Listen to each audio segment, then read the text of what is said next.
Hello, and welcome to the Resilient Life podcast. Resilient Life is part of peakprosperity.com, and it's where we focus on practical and actionable knowledge for building a better future. I'm your host, Adam Taggart, and today we welcome back Adam Trexler as our guest for the program. Adam is the president of Valaururm, a very interesting company that we profiled a year ago. Valaururm has introduced an entirely new way to own and hold gold. Using a proprietary technology, it injects gold directly onto a polymer surface, creating a note coated with gold, called an Orem. Dimension-wise, it's very similar to the dollar bills you carry in your wallet. Basically, it gives you the ability to store, carry, and transact or share fractional grams of gold with other people. Our earlier podcast with Adam went deep into the technology behind the Orem. It was also one of our most popular podcasts ever.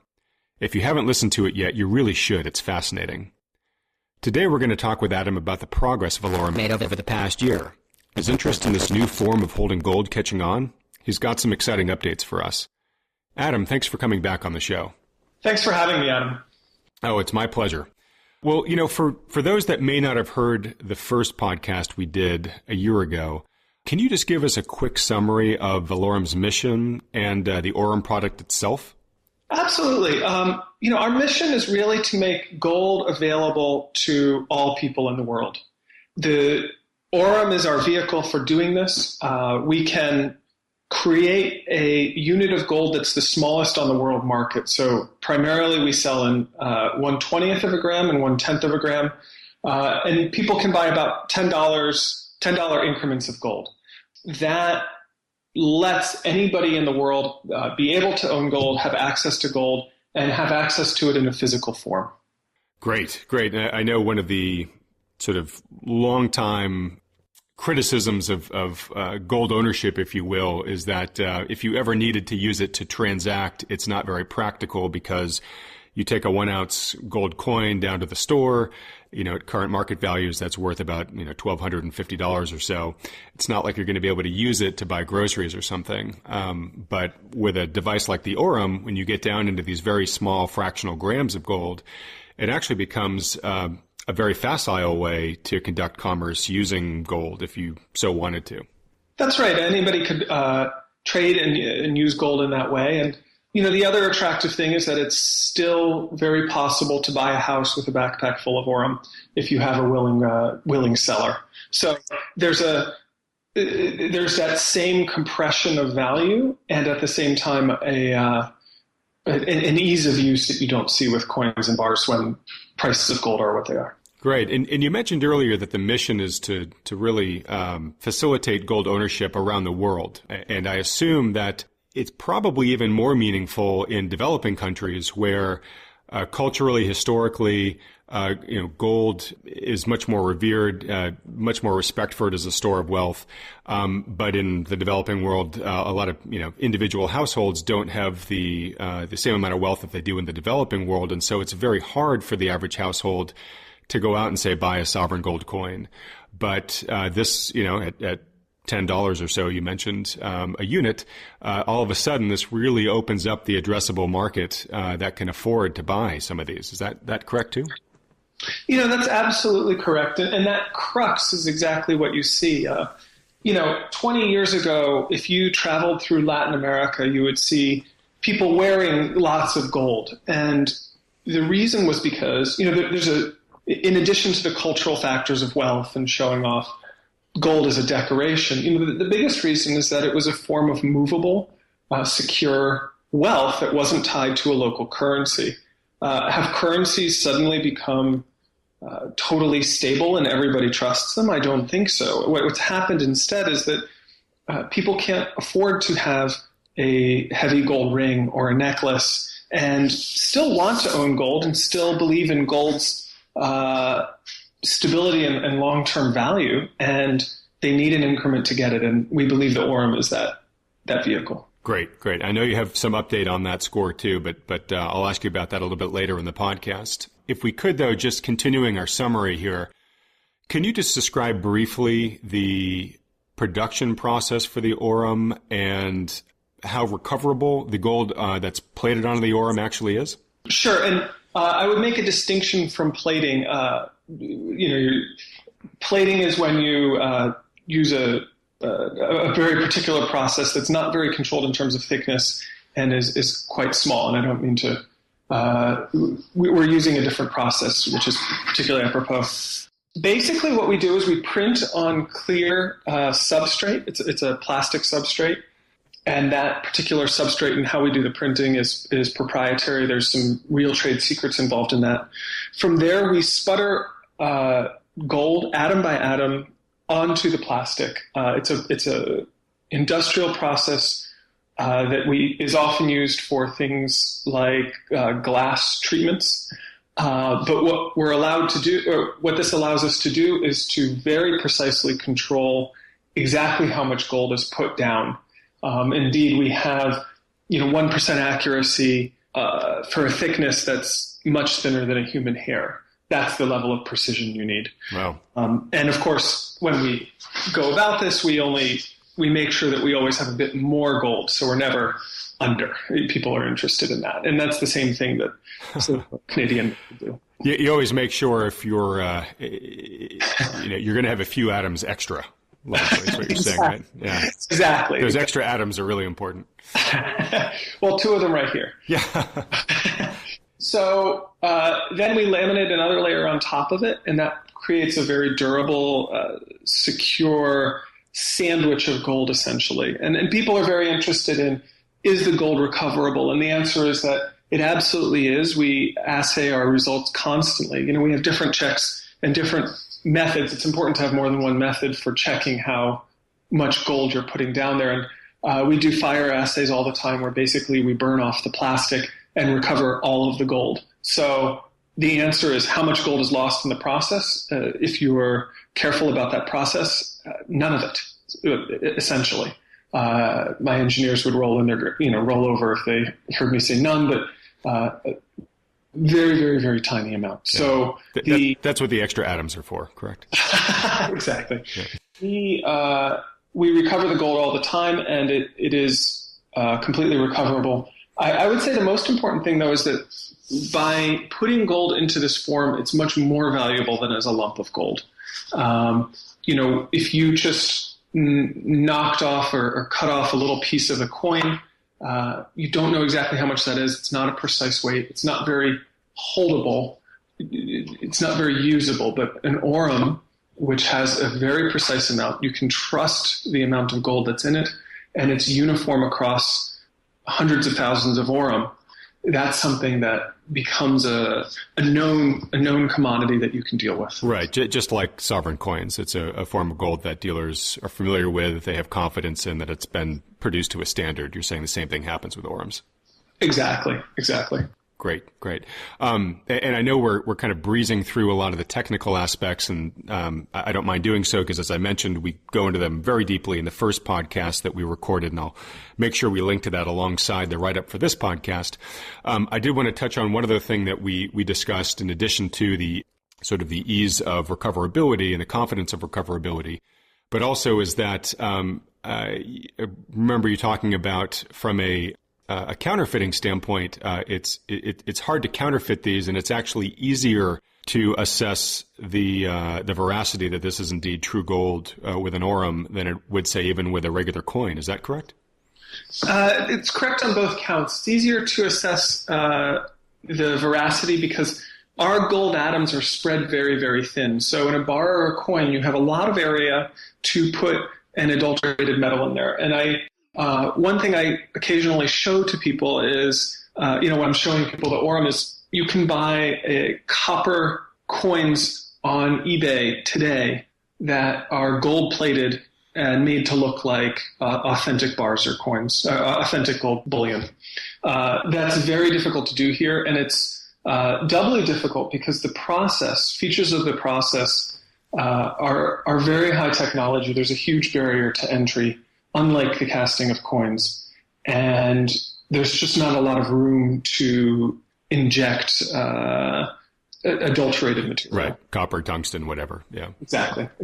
Great. Well, I do want to let people listening know that it is very clear that these Orem notes have gold on them. They have a very lustrous surface. The gold color is very pronounced. It looks like gold. It has that distinctive gold sheen and shine to it. They're actually very beautiful as well, and a lot of that depends on the design that goes along with it. We created our own Peak Prosperity ones for the podcast a year ago that were very popular and bought by a lot of users. Like we did last time, we'll show some images of these, so you just don't have to take my word for it. You can actually see what they look like. And I think the difference with this year's podcast is we now have people in our audience base that have actually purchased it, and I'll let them chime in the comment section in terms of how pleased they are both with the form of the Orem, but also its function. Mm-hmm, mm-hmm. And we were very happy with how that went last year, and maybe we'll talk a bit more about that later, Adam. Great.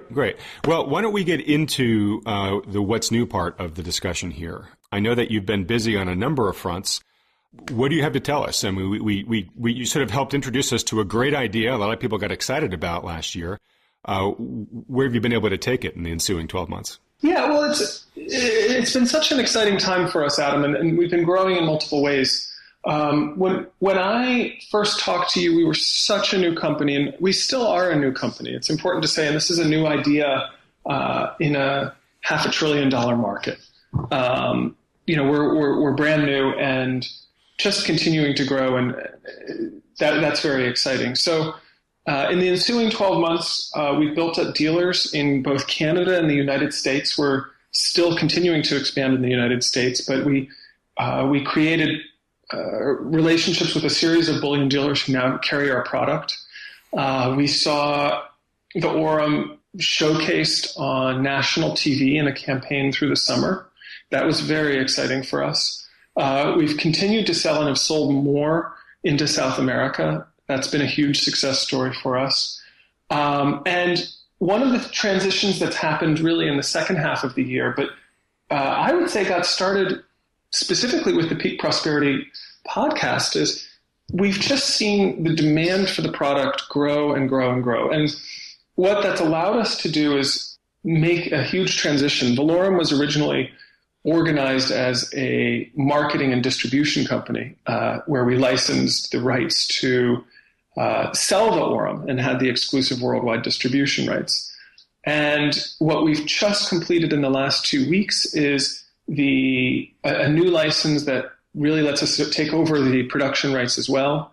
And now we have all of that intellectual property joined up together, and we're producing it in-house. We're working with some great partners, and we just need to meet a worldwide demand that continues to grow exponentially, frankly. Great. So it sounds like by taking control of the production process, you have A, more control over your own destiny, B, I'm assuming along with that comes a greater confidence of being able to increase your production throughput, to achieve economies of scale, to begin to print up larger batch runs and things like that. Is that all accurate? That's all accurate. And we started off literally with the inventors and myself and a couple other people working very hard. And this started off as literally a garage invention, and we've just grown to an industrial scale, and that's been an exciting process. And just really happy to be there and happy to be reaching that next level. Yeah. Good. Well, it's been exciting to watch. And, you and I have kept in good touch over the past year. I know we can't name names in terms of the dealers that you've worked with at this point, because some of those relationships are, continuing to be struck or continuing to be evaluated. But, I know that I can say that they're very large brands. Both the ones that I'm aware of in the U.S. and in Canada are some of the largest bullion dealers in those countries. So it has been great to see you move from what essentially was sort of a mom and pop production process to something that's much more formal and industrial now. So I'm very excited that that's in place. I remember some of the constraints around the production that in the old days that now seem to be removed as we're producing our next run of the Peak Prosperity Orem. So that's been nice to see. And it's been nice to see some of the some of the innovations that you brought to the product. I know one of them is the ability to put things like QR code on the product so that you can actually, deliver additional content, information, and added value through the product. Do you want to comment on any of the other sort of bells and whistles you've been able to add to the Orem Note itself? Yeah, on some issues we do random serial numbers. The QR codes are neat for people who aren't familiar with them. It looks like a square barcode with encoded information, and what that means is that anybody with a smartphone can hold up the Orem and hold their phone to it and be taken to a unique site for that Orem or that Orem issue. That's been very exciting. How we print is in the process of changing as well. And that can give us more throughput and offer more customization to our distributors, to our wholesalers. Okay. So that's exciting as well. All right. So it sounds like you've streamlined and improved the manufacturing process. You're beginning to see, increasingly, hopefully exponential awareness of the product and demand for it, as evidenced by what you've been hearing, grassroots from the world, as well as some of these large partnerships that you're striking. I don't know too much about this next one, and I'm really excited just to have you share what you can with us. But it sounds like you've also caught the attention of some large players out there that potentially could be game changers in terms of the world's attitude to a product like this. Can you tell me about the central bank that has approached you?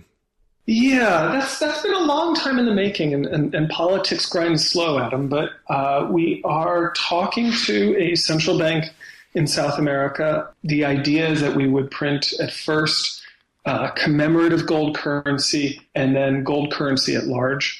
That would be legal tender. And they're very, very excited about it. It's a political process. I was invited to come after maybe 6 or 7 local meetings with our partners down there. I was invited to come myself a couple weeks ago and had a very positive meeting with the governor of the central bank. And they're very excited to move forward. There's additional considerations, of course, with making a gold currency, but both people in the central bank and our contacts in the United States and Canada and Europe are very excited by the possibility of having a real gold currency again. Well, this one really fascinates myself and Chris included. We are huge champions, obviously, of some sort of hard asset-backed currency. We think that the fiat currency regimes are in the process of playing themselves out, and the world will probably go back to a form of tangible backed currency in some way, shape, or form in the future. And really what that takes is it takes a perception shift. It really takes players to begin to say, you know what, fiat currencies have some advantages, but they also have some very large disadvantages that we're seeing play out in the world stage right now. It's time for us to go back to something that we know works. And there aren't many countries out there doing this right now. So the fact that a sovereign central bank is, sounds like is interested enough that they're this deep in the discussions with you guys means that they're taking it seriously. And, I think having a player on the board that breaks from the herd, switches from a fiat currency back to, a gold standard, but through an innovative solution like this, where it's really sort of like a new take on the gold standard, I think that will do a lot to create ripples that may cause others in the world to take notice. And, we haven't, we talked a little bit about this at the beginning of the podcast, but what I really love about the Orem is its ability to not be a claim note the way that when the U.S. was on a gold standard back in the old days, you had a paper note that was basically a claim on a certain amount of gold or silver, which you had to bring into exchange. I love the fact that with the Orem technology, the note is the precious metal. That's right. It is the precious metal backing the currency. There's no intermediate step there. So I wish you all the best of luck on that. I really hope you keep us in the loop on that, and if there's a positive development there, we can bring it back on to share it with everybody. But really, it's very, very exciting. I know things work very slowly. I know nothing is guaranteed in this world. If things were to go the way you would hope, how long or how soon may it be before we actually see this country, potentially deploying this? I'm laughing at him because it does grind slowly. And we are talking to them about a special occasion to launch the first notes that would be in November of this year. And while we're, here we are in February, and that seems like almost a year away, from their point of view and from our point of view, it's utterly urgent to meet that deadline. Getting the sort of political approvals, getting the extra technology integrated with the Orem is a tricky problem, but we think it could happen quite quickly. Well, it's incredibly exciting to know that you're shooting for a 2015 date. I'll tell you, if you hit it, if you launch this with them in November of 2016, I'll still consider it Herculean progress. So, me too. Thank you. Best of luck to you there. All right. So, we've talked about some really exciting developments. What's next as you look to the future? We've just talked about probably, I'm guessing, the biggest bogey on your radar, which is this central bank launch. But what are the other things that Valaururm is focused on? Well, one of the things is, we really need to continue to grow our production capacity. And we have probably a dozen features that simply wouldn't be noticeable to the average user that we're working on, but make it a better product. We're trying to improve it all the time. If you were to hold the Orem that we issue this year from the one that we issued last year, you might not notice so many differences, but there's some really innovative things we're doing with substrate, with color, with anti-counterfeiting that I'm very excited about. We've probably increased our production capacity in the neighborhood of 400% to 600% from where we were at this time last year. That's very exciting. I'm sorry? I just said impressive. Yeah, and I think we will probably be that much more again at this time next year. Certainly our customers are demanding that, and that's what we're targeting. We've also been able to, this does trickle down to the average user, and can't happen soon enough for me, is, we are really driving the costs down, both with economy of scale and new processes. So we really want to see, certainly the bullion Orem that we sell through bullion dealers, we want to see that price come down over time, and we want it to become more accepted by people. So from a production standpoint, those are our challenges, and I'm very confident that we are making wonderful progress with them. We have some truly world experts, both in the field of printing, the printing technology we use, and sputtering, working for us now, and I think we have an exciting time ahead for that. On the marketing side, we have some real opportunities going forward with both Europe. I'd like to see more distribution throughout Europe, and also in Latin America. We are in South America now, but there's many more countries and people in those countries who would desperately like to own the Orem, and we want to reach them. So I think in the next 12 months, we'll be focusing on those regions and also growing our United States dealer network. And then I think that what we'll start to see is building secondary production facilities elsewhere. We'll begin to look at that. Fantastic. I can tell you from the Latin and South America standpoint, Chris and I were, at the end of last year, we were both in Mexico and Peru, and we brought some Orems with us, and the reception there was incredibly positive, as you might imagine. And a couple of people there who I think might be potential partners of yours, whose definite eyebrows raised. So I think your prospects there are quite good, and again, we will wish you all the best and support you in any way that we can. So why don't we switch quickly now, just to letting folks know, we've sort of alluded to it a bit, but we are indeed going to be launching a new Peak Prosperity Orem. And yes. I shouldn't even say we're going to. We are making it available. It is now available as of this podcast. So if you look at the write-up that accompanies this podcast, you can see a link there. It'll take you to the Orem's commerce flow, and it'll show you, how to basically put some Orems in your shopping cart and go buy them.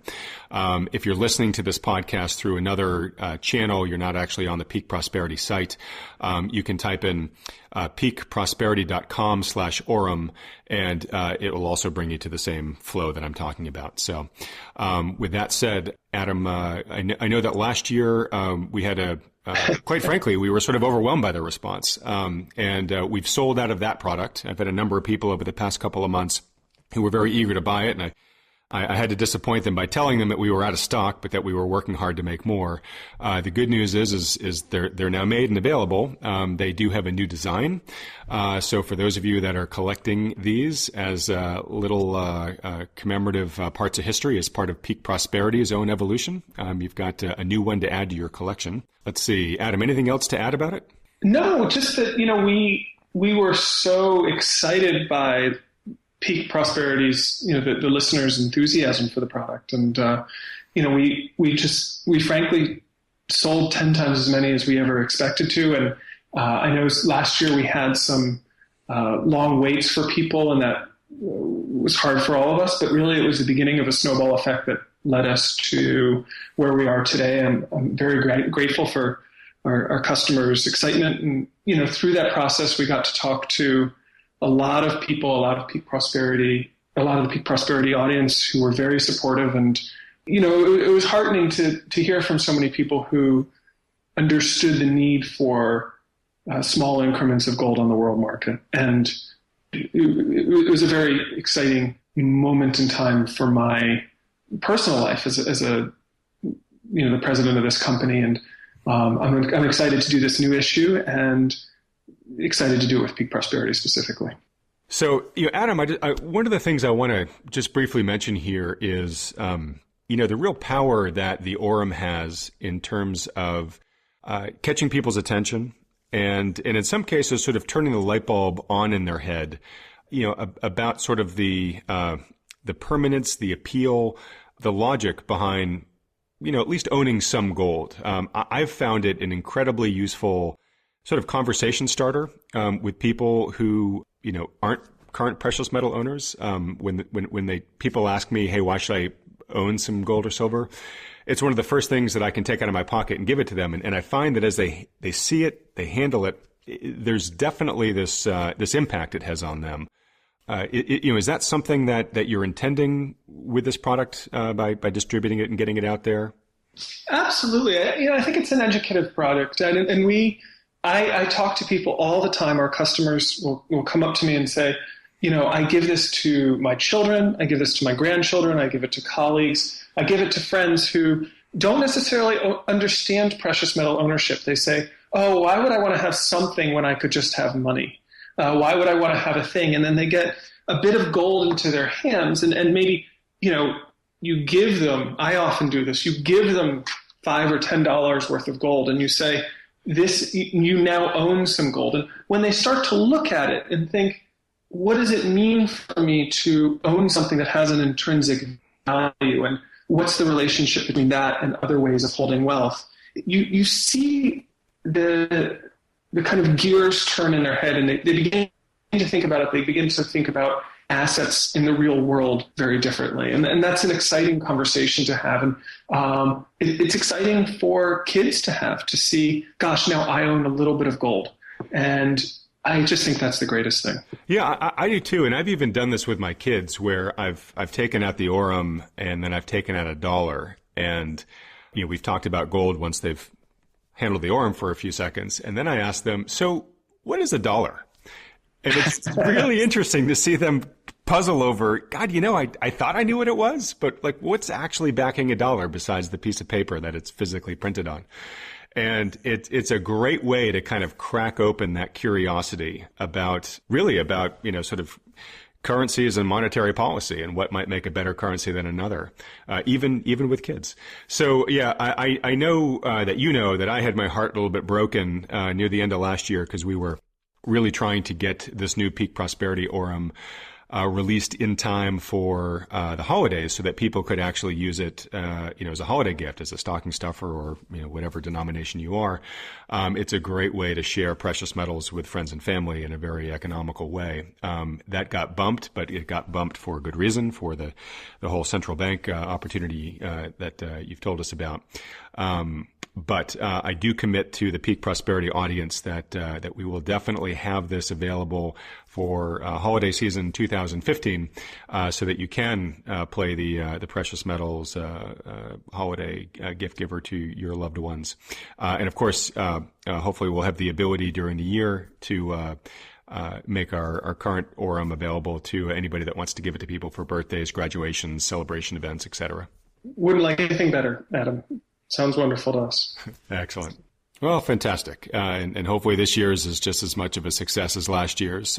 We've also been contacted by groups that are looking to buy, bulk orders of Orems, because they love the product, but they want to use it for financial literacy campaigns that they are doing in their own areas. And I think that's just a fantastic use of a product like this. So, again, kudos to you for, creating something that's truly innovative, and I think really constructive to the future of those that want to hold precious metals, both here in the U.S. and internationally.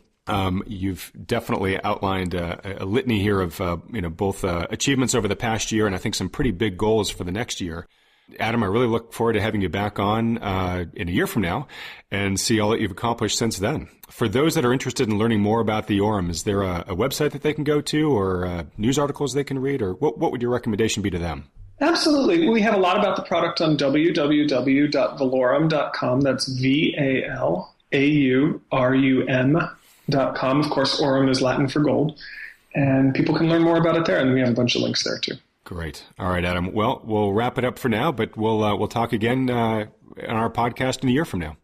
Perfect. Thanks again, Adam. Best of luck. Okay, bye.